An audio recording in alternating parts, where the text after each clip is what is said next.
नमस्कार, मैं हूं साहिल जोशी और मेरे साथ है मेरे सहयोगी वीरेंद्र सिंह गुनावत और उसके साथ ही मुंबई में हमारे साथ में हमारे दो मेहमान भी उपस्थित है। हमारे साथ है अरुण तोडरवाल जो यहाँ के टैक्स एनालिस्ट है, सीनियर टैक्स एनालिस्ट है, और देविता सराफ जो वूड टेक्नोलॉजीज की सीईओ है। सबसे पहली खबर यह कि चिदम्बरम बजट पेश करने के लिए जा रहे हैं और उससे पहले मुंबई के स्टॉक मार्केट ने एक अच्छा उछाल दिखाया, एक पॉजिटिव साइन दिखाया। कहीं ना कहीं जानने की कोशिश करेंगे इंडियन कॉर्पोरेट से कि किस तरीके से मुंबई में क्या उसका रिएक्शन है, किस तरीके से उसको देखा है, जिस तरीके से बजट पेश किया जाएगा। कल रोजी पिक्चर दिखाया गया था जो इकोनॉमिक सर्वे पेश किया गया। क्या कॉर्पोरेट जगत भी इंडिया इंक भी समझता है कि जिस तरीके से बाजार ने दिखाया है कि एक अच्छी एक्सपेक्टेशन दिखाई हुई है, आपको लगता है कि उसी तरीके से एक पिक्चर चिदम्बरम के बजट से पेश होगा? क्या आप भी अपबीट है बजट को लेकर? मैं ये कहना चाहूँगी कि चिदम्बरम जी जैसे वित्त मंत्री तो काफ़ी लोकप्रिय है वित्त मंत्री है, इसलिए तो उम्मीदें तो हैं ही ऊंची सबकी, मगर सबसे ज़्यादा हमारे बिजनेस की तौर से या इंडिया इंक की तौर से हम देखना चाहेंगे कि कंज्यूमर स्पेंडिंग जो है वो बढ़ा है कि नहीं या घटा है, इन्वेस्टमेंट मार्केट में लोग पैसा डाल रहे हैं कि नहीं, खरीदने में डाल रहे हैं कि नहीं, इससे हमें पता चलेगा। देविता, एक और सवाल मैं करना चाहूँगा क्योंकि आप लग्जरी गुड्स बेचते हैं। आम आदमी अभी लोगों की परचेजिंग कैपेसिटी इतनी बढ़ गई कि भाई लोग एलसीडी एलईडी खरीद सकते हैं। हाँ जी। चिदम्बरम साहब की नजर अभी लग्जरी गुड्स के ऊपर भी है, टैक्स बढ़ने की संभावना है। क्या इससे कंज्यूमर्स पे इफेक्ट होगा, आपके कारोबार पर असर होगा? जो लोग खरीद सकते हैं वो खरीदेंगे, मगर मुझे ज्यादातर बात ये पे ध्यान देना है कि लग्जरी गुड्स का मैन्युफैक्चरिंग इंडिया में होना चाहिए। हम लग्जरी गुड्स की इंपोर्ट क्यों कर रहे हैं? अगर हम इंपोर्ट कर रहे हैं तो उस पर टैक्सेस कम है, हम मैन्युफैक्चरिंग कर रहे हैं तो उस पर ड्यूटी ज़्यादा है। तो मैं ये कहना चाहूँगी कि फाइनेंस मिनिस्टर ये चीज़ देखें कि लग्जरी गुड्स अफोर्डेबल बनाने के लिए मैन्युफैक्चरिंग पर ज़्यादा जोर देना पड़ेगा। एक तरफ ये भी देखा जा रहा है कि चिदम्बरम की कोशिश ये रहेगी कि डेफिसिट कम किया जाए, दूसरी तरफ उनकी कोशिश ये रहेगी कि ग्रोथ जो है वो मीट करे जो उन्होंने इसके पहले वादा किया था। अब तक ये ग्रोथ नजर नहीं आ रही है, क्या इसके आगे आपको नजर आएगी?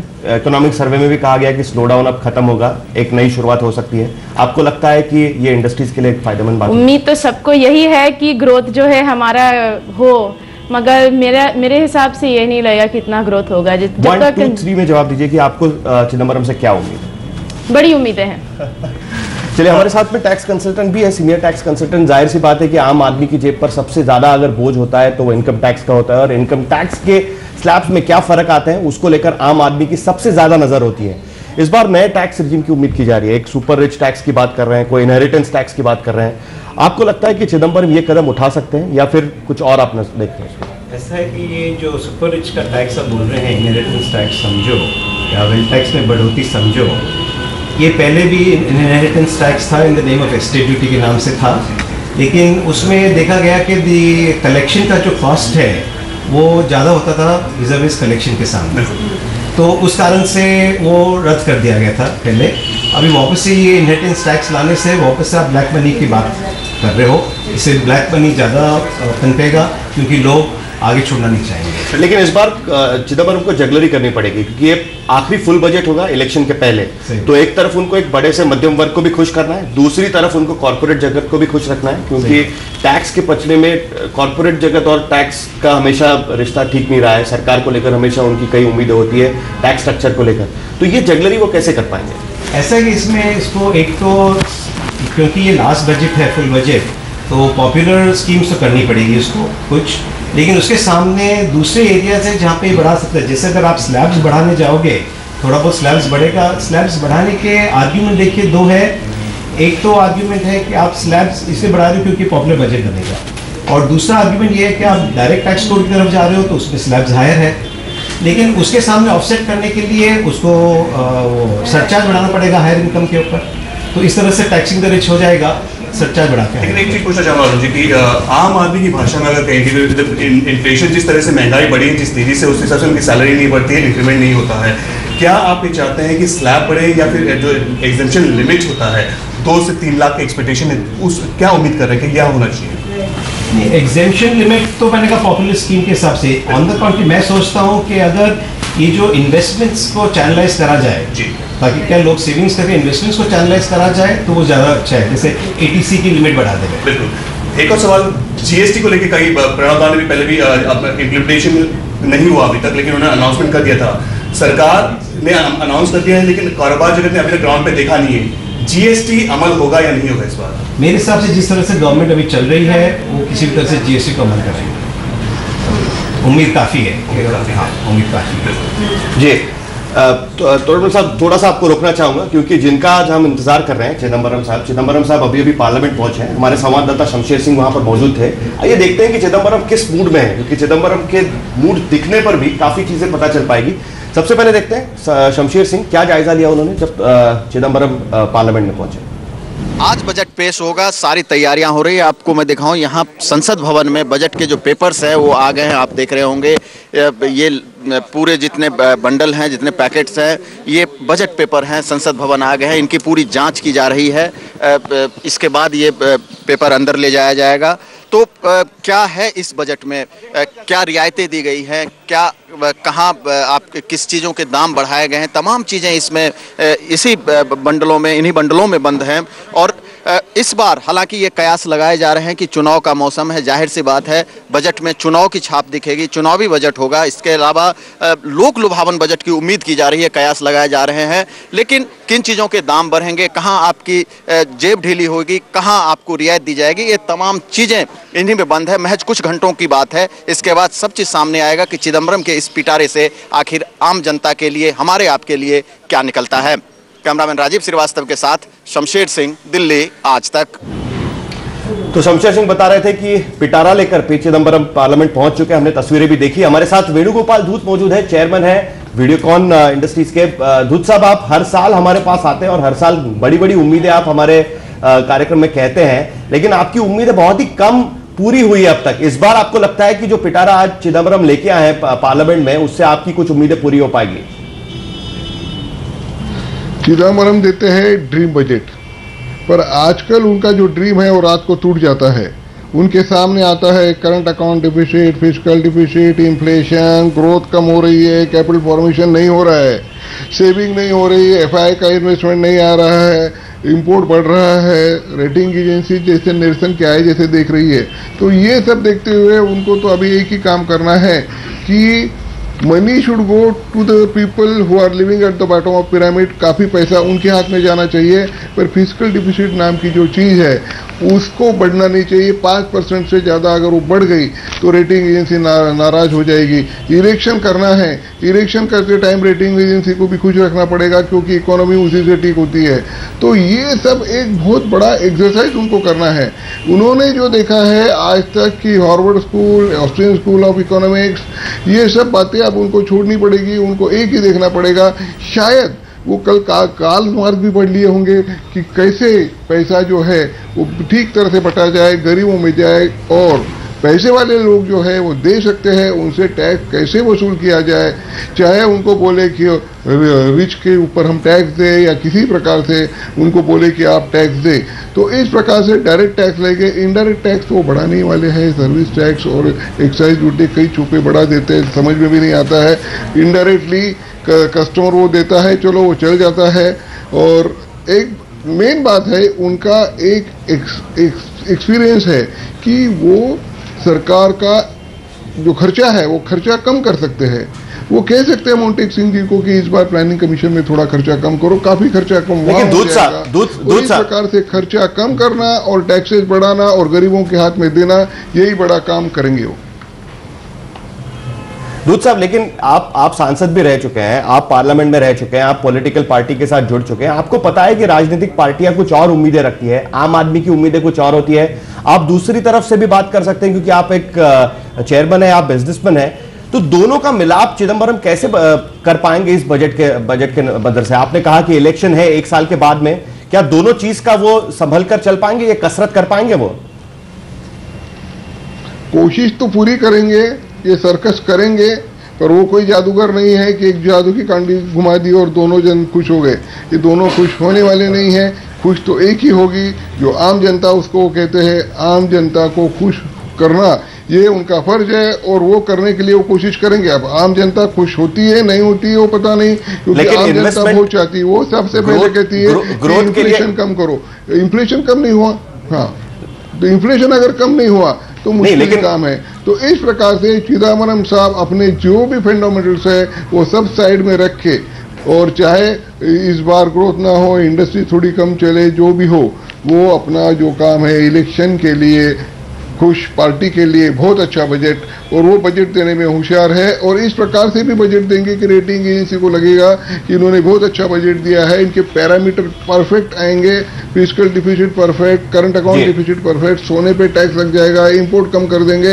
इस प्रकार से काफ़ी बड़ी बड़ी चीज़ें उनको पता है, वो ऐसे रात को सपने में भी कर सकते हैं। इसीलिए उनको कहते हैं ड्रीम बजट देने वाले चिदम्बरम साहब।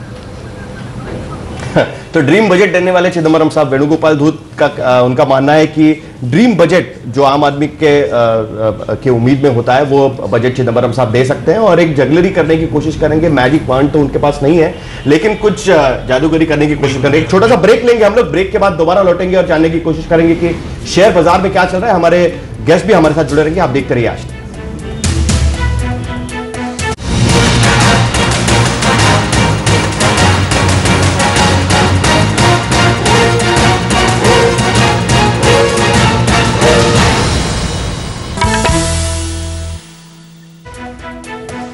सेंसेक्स भी 158 अंक ऊपर खुला है। हमारे संवाददाता पंकज उपाध्याय वहां पर मौजूद है। पंकज, मार्केट के सेंटीमेंट तो बहुत अच्छे लग रहे हैं, क्या अपडेट है आपके पास? साहिल, मार्केट की ट्रेजेक्टरी अपवर्ड कही जा सकती है। इन्वेस्टर सेंटीमेंट भी इस वक्त पॉजिटिव है। मार्केट 167 पॉइंट्स के साथ उछाल मार के खुला है, यानी अब इसे प्री बजट एक्सपेक्टेशंस कहा जाए तो वो भी गलत नहीं होगा। तमाम इन्वेस्टर्स की यहां पर नजरें गड़ी हुई हैं कि आखिरकार हमारे वित्त मंत्री तमाम ऐसे कौन से मेजर्स सामने लाएंगे, आखिर सामंजस्य कैसे बिठाएंगे। जी साहिल।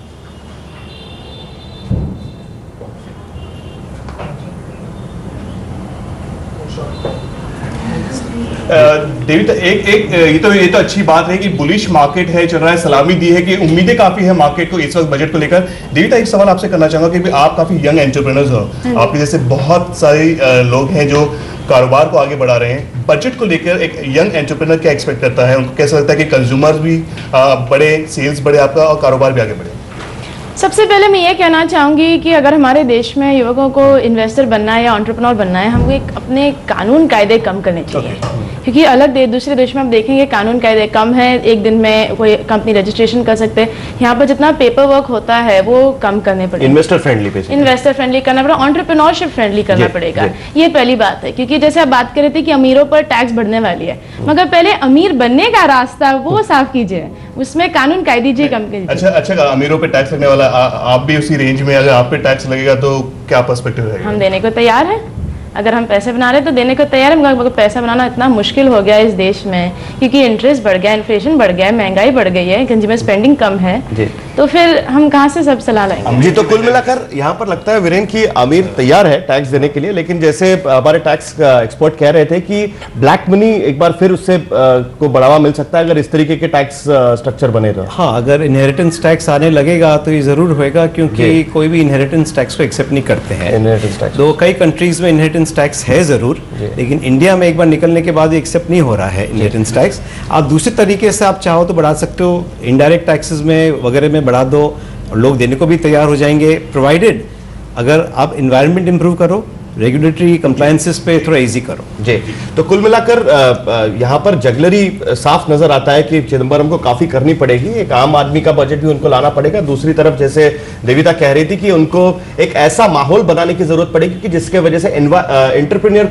फ्रेंडली माहौल बनाने की बात वो कर रही थी। एक छोटा सा ब्रेक लेंगे, ब्रेक के बाद दिल्ली में CII चलेंगे, वहां पर हमारे संवाददाता मनोज मौजूद है, लेकिन एक छोटे से ब्रेक के बाद।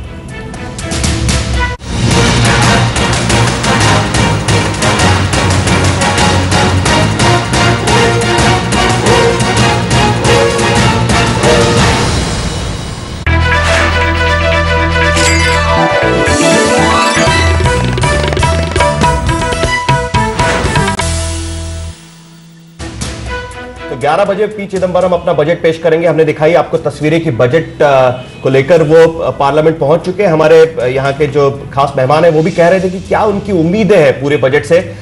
लेकिन अब हम चलेंगे दिल्ली, जहां पर मनोज हमारे संवाददाता CII पर मौजूद है। मनोज, मुंबई में जो कॉर्पोरेट जगत है उनका मानना है कि कहीं ना कहीं वो टैक्स देने को तैयार है, लेकिन दूसरी तरफ उनको उम्मीद है कि एक एंटरप्रेन्योर फ्रेंडली बजट होना चाहिए। जो पॉलिसीज है चिदम्बरम की वो कहीं ना कहीं एंटरप्रेन्योर फ्रेंडली होनी चाहिए। क्या CII में भी यही उम्मीद जताई जा रही है? क्या कहना है उनका?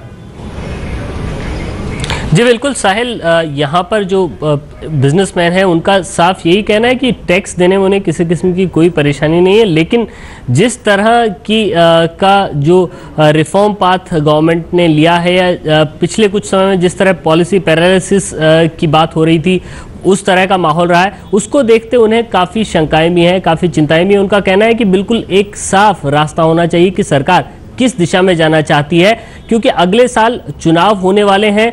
तो इस बजट में सरकार पे प्रेशर रहेगा कि वो लोक लुभावन बजट लाए, लेकिन साथ ही साथ वित्तीय हालात देश के ऐसे हैं कि उन्हें इस बारे में भी ध्यान रखना होगा कि महंगाई जो लगातार बढ़ रही है वो ना बढ़े, इंटरेस्ट रेट्स जो लगातार ऊपर की तरफ ही जा रहे हैं वो नीचे की तरफ आएँ, और साथ ही साथ जो पिछले कुछ समय में औद्योगिक विकास दर जिस तरह से गिरी है, उस तरह का जो माहौल बना है उस पर किसी तरह से लगाम लगाई जाए और कुछ ऐसे कदम उठाए जाएं जिससे कि एक्सपोर्ट्स बढ़े और उद्योग के लिए अच्छा माहौल बने। जी